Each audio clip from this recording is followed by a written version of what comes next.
और आइए बात करते हैं सत्ता के संघर्ष लोकसभा चुनाव 2024 की।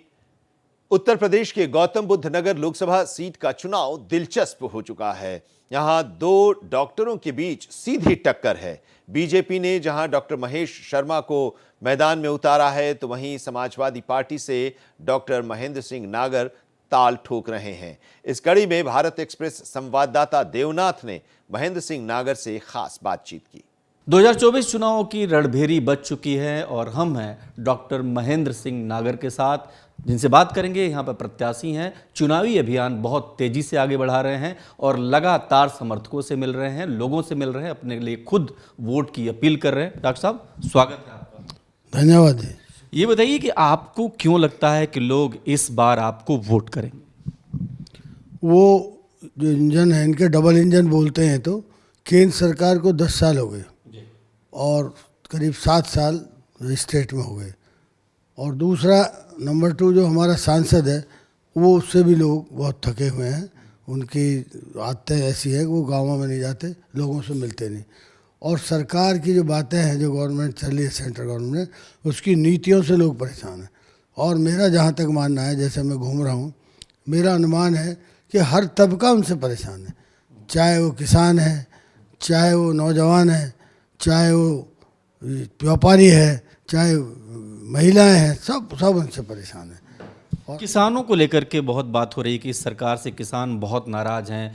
आपने देखा होगा यूपी गेट पर लगातार प्रदर्शन करते रहते हैं, सरकार सुन नहीं रही है, ऐसा आरोप है। आपको भी लगता है कि किसानों के एक बड़ा वर्ग आपको समर्थन देगा?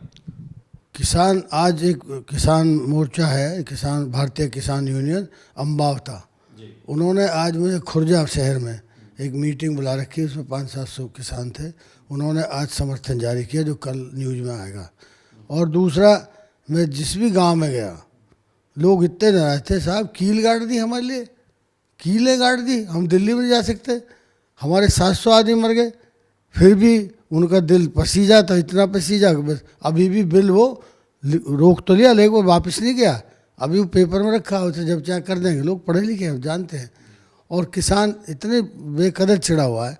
एक किसान मुझसे कह रहा था, डॉक्टर साहब माला भी छोटी हो गई है आजकल, क्योंकि वर्तमान की सरकार से लोग समझ गए कि बचत करिए, पैसे घटाइए, लेकिन वो जो पैसे घटाना है वो किस तरह का है। जैसे खाद का कट्टा है, वो 50 किलो का आता है, अब वो 45 किलो का आता है। वो कहते हैं हमने पैसे घटा दिए। आपने पैसे कहाँ घटाए? उसकी वो भी तो वेट भी तो घटा दिया। तो इस तरह की किसान बात कर रहे थे। दूसरा, किसान ये कहता है कि हम ये भी समझते थे कि माननीय प्रधानमंत्री कहते थे कि 2022 तक तुम्हारी आमदनी हम डबल कर देंगे, लेकिन आमदनी तो डबल नहीं हुई, लेकिन उसका जो इन्वेस्टमेंट है, खर्चा है खाद बिजली पानी का, वो डबल जरूर हो गया। इससे हमारा घर का खर्चा चलाना भी बड़ा मुश्किल है। एक सवाल और भी मैं आपसे करना चाहूँगा कि ये भी कहा जा रहा है कि राजपूत जो समाज है वो काफ़ी नाराज़ है, जबकि बीजेपी इसको कह रही है कि नहीं, ऐसा कोई नहीं। आपको भी लगता है, जब आप फील्ड में जा रहे हैं तो आप देख रहे हैं कि क्या राजपूत समाज के लोग नाराज़ हैं? आपको कोई समर्थन या कुछ ऐसी चीज़ें आपने महसूस की होगी फील्ड में जहाँ पर आपको लगता है कि राजपूत समाज आपको वोट कर सकता है? जो मेरी जहाँ तक सोच है, हमारी पार्टी की भी सोच है कि हम जाति की बात ही नहीं करते, जातिवाद हम बात ही नहीं करते। वहाँ हमें सर्व समाज का समर्थन मिल रहा है। लेकिन जब हमें पता चलता है कि ये ठाकुर वोट है, तो जो पहले हम जाते थे 2019 में, तब और अब में उनके एटीट्यूड में फ़र्क है। वो टोटली भाजपा के खिलाफ है। हाँ, वो खिलाफ है। अब वो ये चाहते हैं कि हमें भाजपा को वोट नहीं देना, हमें उसको वोट देना जो भाजपा को हराएगा। और वो यहाँ तक भाषण देते हैं छोटे छोटे नुक्कड़ सभा में कि आप हमें वो नज़र आ रहे हैं फिट कि उसे हराने के लिए, तो हम आपको ही वोट देंगे। एक्चुअली गौतम बुद्ध नगर की बहुत सारी समस्याएं हैं जिसका आपने जिक्र किया है और आप उसको समझ भी रहे होंगे। अगर आप सांसद चुने जाते हैं तो आपकी प्राथमिकता में कौन कौन से काम होंगे? सबसे पहले तो किसानों की समस्या। किसानों का जो भूमि अधिग्रहण बिल लागू हुआ सन 2013 जनवरी में, वो इन्होंने जैसा आया ऐसा लागू ही नहीं किया। आज तक नए अधिग्रहण के खिलाफ एक भी ज़मीन इन्होंने एक्वायर नहीं की। उसमें क्या था, ग्रामीण इलाकों में सेक्टर का चार गुना और जो शहर है उसमें डबल। इन्होंने नोएडा, ग्रेट नोएडा के ज़्यादातर गांव शहरी कर दिए। शहरी का मतलब डबल हो गया, 4 गुना आज तक मिला ही नहीं मिला। तो एक तो इसका लोग परेशान है कि जो नया कानून है वो कभी लागू नहीं किया। अब जैसे रजिस्ट्री का अलग है, जैसे वो उन्होंने जे और एयरपोर्ट बनाया, तो जे और एयरपोर्ट को पहले ही उन्होंने 4 गुना शुरू किया देना, लेकिन थोड़ा सा चलते ही उसे शहरीकरण कर दिया। लेकिन जे और एयरपोर्ट में क्या प्रॉब्लम आ रही है कि जो विस्थापित हुए हैं उनका कहीं रिहेबिलिटेशन नहीं हुआ, उससे पहले ही वो वहाँ से हटा दिए गए।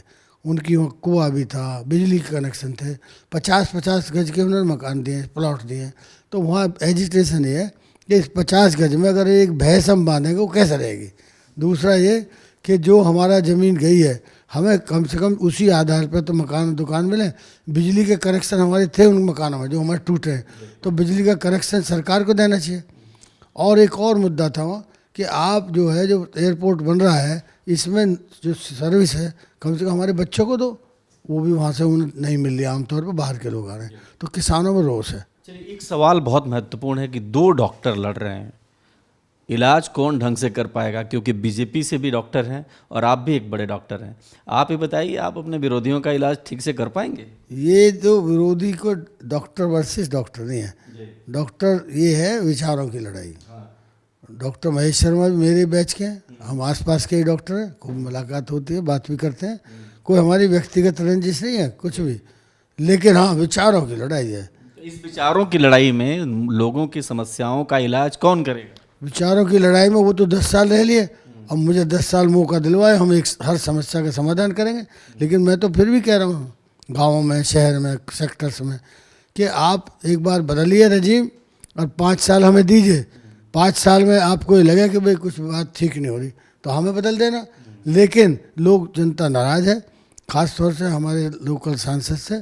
सांसद जी के मैं कम से कम जहाँ भी जाता हूँ कि सांसद जी आए, न कही आज तक नहीं आए, तो कितने दिन हो गए आए, नहीं कही हमने देखे ही नहीं कभी आए थे जब हूँ। एक और सवाल आपसे कर रहा हूँ कि जो राष्ट्रीय मुद्दे हैं वो बहुत हावी हो रहे हैं इस इलेक्शन में। आप दिल्ली एनसीआर का इलाका है, नोएडा में आप लड़ाई लड़ रहे हैं और ये लड़ाई सीधे BVIP सीट है ही, और अगर आप जीतते हैं तो एक बड़ी बात होगी, क्योंकि भारतीय जनता पार्टी का एक तरीके से गढ़ रहा है।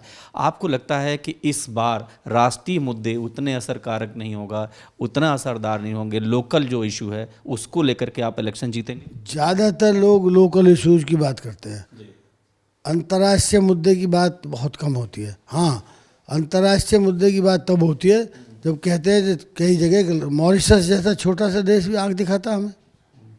हमने कहा चीन तो आंख दिखा ही रहा, मॉरिशस जैसा भी दिखा रहा है, तो वो कहते हैं जी, वो तो प्रधानमंत्री कहते थे आंख में आंख डालेंगे, लाल आंख हमारी देख के भाग जाएगा, लेकिन ऐसा नहीं हो रहा है।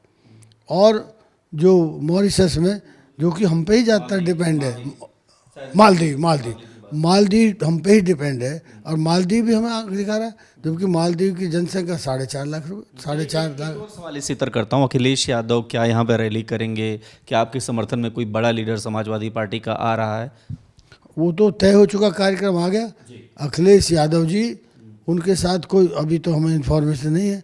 अखिलेश यादव जी 19 अप्रैल को सिकंदराबाद में रैली करेंगे।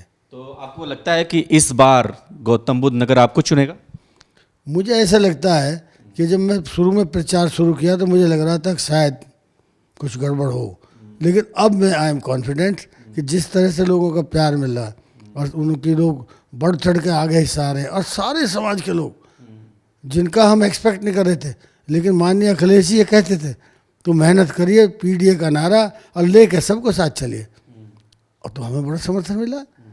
मैं रात था एक गांव में, कितनी भीड़, मैं तो गदगद हो गया, मैं इतना खुश हुआ, इतनी भीड़ होती है।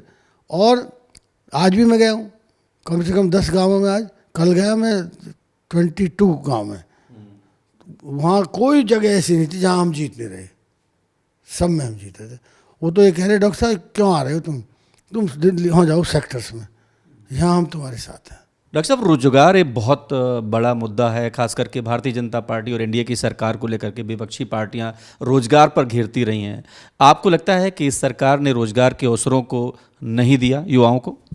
ये सरकार ने रोजगार के ऊपर, बेकारी की समस्या के ऊपर ध्यान नहीं दिया। और सबसे इम्पोर्टेंट बात है, आप देखते हैं जब भी कोई प्रतियोगी परीक्षा होती है उसका पता चलता है कि उसका पेपर लीक होगा। पहले तो ऐसा नहीं होता था, और इसलिए होता है कि वो देना नहीं चाहते रोजगार। रोजगार अगर देना हो तो एग्ज़ाम में ऐसा नहीं होता। दूसरा इंडिया गठबंधन की सरकार का ये फोकस रहेगा कि रोज़गार ज़्यादा से ज़्यादा उपलब्ध करा जाए। और जैसे मैनिफेस्टो में देखा होगा पीछे आपने कि करीब 36 लाख जॉब खाली पड़े हैं सेंट्रल गवर्नमेंट के, वो आने के बाद 6 से 1 साल तक तुरंत वो भर दिए जाएंगे। और जो ऐसे युवा हैं जो बेरोज़गार हैं, ग्रेजुएट हैं, पोस्ट ग्रेजुएट हैं, उन्हें आपने देखा होगा अप्रेंटिस के बहाने 1 लाख रुपए प्रति ईयर उन्हें दिए जाएंगे। ये रोज़गार में बढ़ाने की भावना। और दूसरा जो रोज़गार भी मिल रहा है यहाँ लोगों को, ये लोकल युवा उन्हें रोज़गार ही नहीं देते। कई फैक्ट्रियों में बोर्ड भी हैं स्थापित, लेकिन ऐसा नहीं हम करने देंगे। हम कहेंगे लोकल लोगों को कम से कम 50%, और इसका कानून बनवाने की भी कोशिश करेंगे, क्योंकि लोकल युवाओं को रोज़गार नहीं मिलेगा तो वो कहाँ जाएंगे। नोएडा में जो बिल्डर्स और बायर की जो एक बहुत बड़ी समस्या आ रही है, लोग यहाँ फ्लैट खरीद के फंस जाते हैं, इसका कोई निदान आप देख पाते हैं? इसका निदान प्राधिकरण इन्वॉल्वमेंट होकर ही होगा। लोग ऐसे लोग हैं, मेरे पास फ़ोन आते हैं कि डॉक्टर साहब आप क्या करोगे। मैं क्या, जो हमें हो गए 10-15 साल फ्लैट लिए, हमारी रजिस्ट्री नहीं हो रही। 1-2 को तो ये भी आता है कि हमने फ्लैट के अप्लाई किया और आज तक बिल्डर ने हमें फ्लैट दिया ही नहीं, पोजेसन नहीं दिया, और कोई सुनने वाला नहीं है। हमने पिछली सरकार में माननीय सांसद, माननीय मंत्री जी कई से कोशिश की, वो कहते हैं कराएंगे। आप करा दोगे क्या? मैंने कहा हम कराएंगे, मौका तो दो। आप भी ऐसे इनकी तरह झूठ बोलेंगे। यहाँ तक वो बयान दे रहा हो आदमी, मैंने फ़ोन नंबर नोट कर लिया उसका, कि मैंने कहा ऐसा नहीं है, जब हमें देखेंगे, हमारी एक्टिविटी देखेंगे, हमारी परफॉर्मेंस देखेंगे, तभी तो कहोगे। अजी पर मेरा यकीन नहीं हो रहा। भाई यकीन तो करना पड़ेगा। तो एक सवाल और है, आपके गले में मैं देख रहा हूँ कि अखिलेश यादव की जो साइकिल है उसके अलावा कांग्रेस का हाथ भी है। ये जो हाथ का साथ है वो रास आएगा आपको? मैं कांग्रेस का हाथ और साइकिल, और एक पट्टी में से गिर गई कहीं रास्ते में, वो केजरीवाल जी की पट्टी मेरे साथ रहती है, तीनों। और मेरे साथ CPI CPM भी है हमारे साथ, और ये RJD वगैरह सबका गठबंधन है, 28 पार्टी गठबंधन है, सबका समर्थन। और मैं अपने क्षेत्र की तो बात बता रहा हूँ, मुझे इन सब पार्टियों को भरपूर समर्थन मिला। जब मैं चलता हूँ तो मेरे साथ कांग्रेस भी होती है, हमारे साथ अब मेरी तो पार्टी होती है, कांग्रेस भी होती है, आपके लोग, आपकी पार्टी के लोग भी होते हैं। आपको लगता है ये निर्णायक होगा? ये इतना निर्णायक है, और निर्णायक का मुझे जहाँ तक महसूस हो रहा है, क्योंकि हमारे साथी लड़ रहे हैं सब इधर उधर पश्चिम में, हम पश्चिम में भाजपा का सफाई करने जा रहे हैं, ऐसा महसूस मुझे हो रहा है। नोएडा जैसी शहर सीट पे अगर सफाई हो सकता है तो बाकी तो सीट बड़ी आसान है। यहाँ तो सेक्टर के लोग कहते हैं कि सेक्टर में लोग नहीं मिलेंगे।